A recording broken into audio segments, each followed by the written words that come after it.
Have you ever trusted someone so completely, so unconditionally, that the thought of them betraying you is just impossible? That was me and my wife, Sarah. We were that couple. No.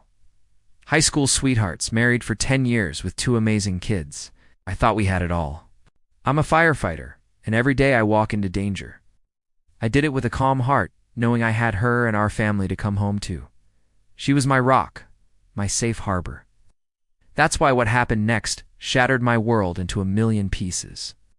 It all started subtly. Late nights at work, texts she'd quickly hide, a sudden new interest in her appearance. I brushed it off. I trusted her. Why wouldn't I? Then came the day of our anniversary. I'd planned a surprise getaway. I came home early, flowers in hand, excited to see the look on her face. But the house was empty. A quick check on our shared location app, something we used for emergencies, showed her at a fancy downtown hotel. Confused, I called her. She said she was stuck in a late meeting across town. A cold dread washed over me. The location app didn't lie. I drove to the hotel, my heart pounding against my ribs like a trapped bird. I told the front desk I was surprising my wife for our anniversary and needed to know her room number. Seeing the flowers in my desperate face, they obliged. As I stood outside that door, room 714, I could hear laughter. Her laughter, and a man's voice. My hand trembled as I used the spare key she didn't know I had. The scene that met my eyes is burned into my memory forever. Her with him. My world imploded.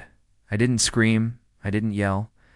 I just quietly closed the door, walked away, and drove. I don't even remember where I went. That night, something inside me broke, but something else was forged in the fire of that betrayal. Revenge, as they say, is a dish best served cold, and I was about to prepare a feast. Over the next few weeks, I played the part of the loving, oblivious husband, all while I was gathering evidence. Photos, texts, recordings. I needed to be smart about this. Our assets were tied up, and I wouldn't let her walk away with half of everything after destroying our family. I consulted a lawyer, one of the best, and we laid out a plan. It wasn't just about the divorce. It was about justice. The day of reckoning came during a big family dinner she had insisted on hosting. Both our families were there. In the middle of desert, I stood up, cleared my throat, and proposed a toast. I talked about love, trust, and family. I looked right at Sarah, her face beaming, oblivious. Then I said, and I'd also like to make a special toast to Mark. I pointed to my supposed best friend sitting across the table. For showing my wife a level of attention I apparently couldn't, the room went silent. Then I projected everything onto the large living room TV. The photos from the hotel, the saved text messages, everything. The gasps, the shock, the tears. It was chaos. Her world, the perfect one she had built on a foundation of lies, crumbled around her in front of everyone she cared about. The aftermath was messy, but my lawyer handled it perfectly. With the undeniable proof of infidelity, the divorce proceedings were swift and heavily in my favor. I got the house, primary custody of the kids, and she was left with, well, with the consequences of her actions. It wasn't about the money. It was about protecting my kids and starting over. Was the revenge sweet? For a moment, yes.